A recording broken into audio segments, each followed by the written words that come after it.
10, 9, 8, 7, 6, 5, 4, 3, 2, 1.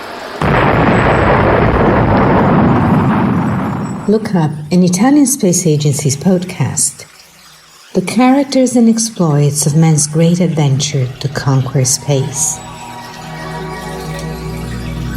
Neil Armstrong, that's one small step for man, one giant leap for mankind.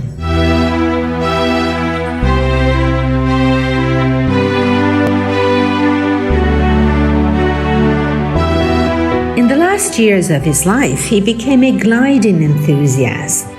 He used to say that such a very quiet plane with no engine was the closest you can to come to being a bird.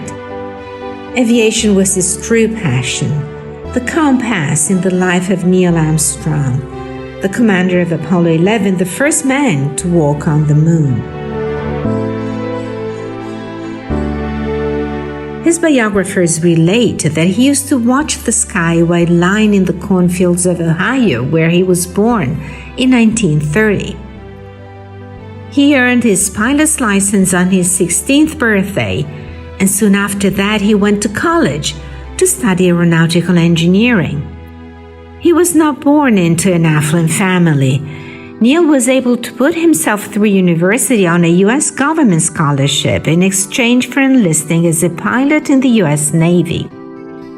During his college years, he flew 78 combat missions over Korea in service to his country.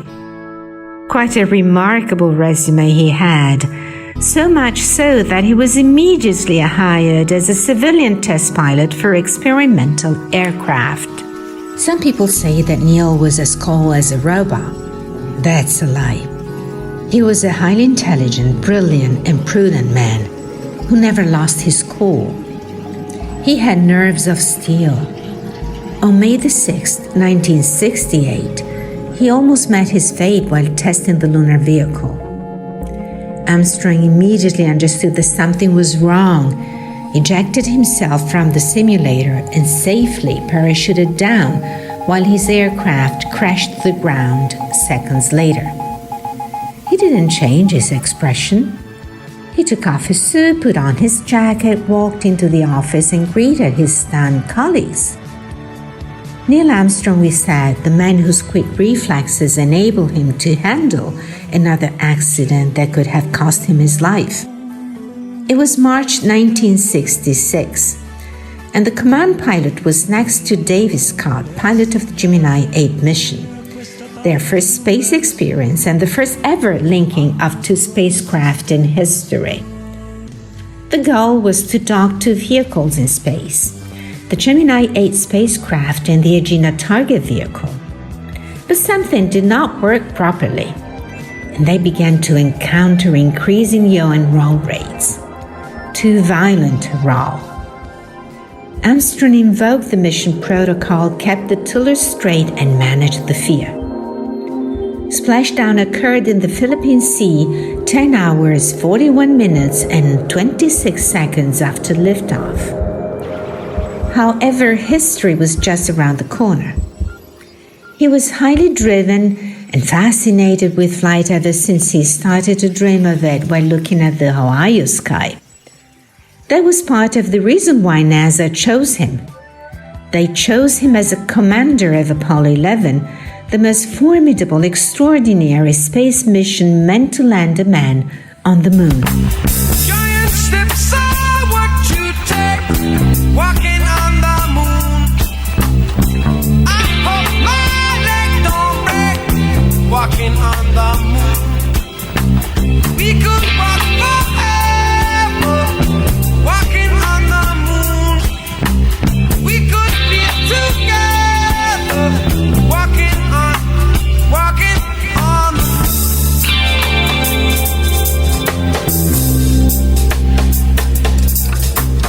According to NASA protocol, the commander of Apollo 11 was to remain on board.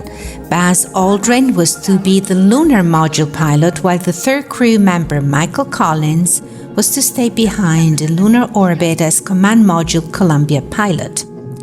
But then the top brass in Houston thought about it and decided that the mission deserved a strong, quiet man who could handle the adrenaline, the fear, the surprise, the unfathomable. On July the 20th, 1969, Neil Armstrong's heart rate stayed at 150 beats per minute while making his way down the Eagle's Ladder, as everyone else on Earth held their breath with the same awe, the same wonder, the same amazement of that Ohio boy. The world stopped when Neil placed the stainless steel plaque on the lunar surface that read, "Here, men from the planet Earth first set foot upon the moon, July 1969 AD.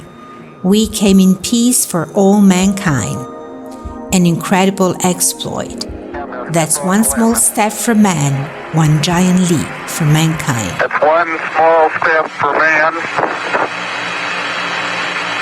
one giant leap for mankind.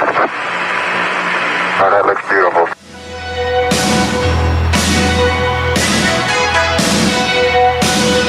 Born down in a dead man's town, the first kicker took us when I hit the ground. End up like a dog that's been beat too much, till you spend half your life just to cover it up now. Born in the USA, I was born in the USA, I was born in the USA,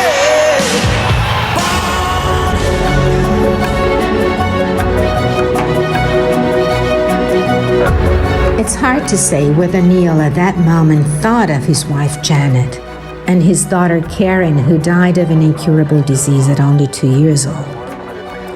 Who knows what he was feeling when a dream cherished by entire generations of men and women came true? Who knows how he managed to have the craft touch down on the moon while looking for a flat surface with craters looming and fuel running low. And yet he did. He never wavered, he did not get emotional, kept his cool and completed his mission. In 1971, he left NASA to become professor of engineering at the University of Cincinnati in Ohio, where he chose to lead a life away from the public spotlight. In his rare interviews, he used to give the self-description, "I am and ever will be a White Sox pocket protector nerdy engineer, born under the second law of thermodynamics, steeped in steam tables, in love with free body diagrams." Neil Armstrong, 82, left planet Earth one last time on August the 25th, 2012. His ashes were scattered at sea in the Atlantic Ocean, the last wish of the Apollo 11 commander, who loved to say, "I like to think I am a relatively normal person who has some extraordinary experiences." His parable ran its course between space and the abyss on a day at the end of summer, while an almost full moon was lighting up Ohio's cornfields.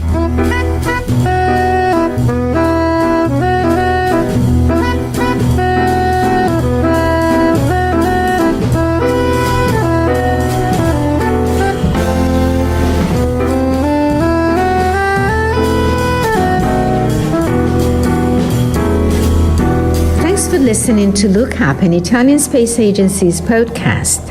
Neil Armstrong. That's one small step for man, one giant leap for mankind. Script by Daniela Amenta. Post-production by Paola Pagone. Editorial coordination by Giuseppina Pulcrano and Manuela Proietti.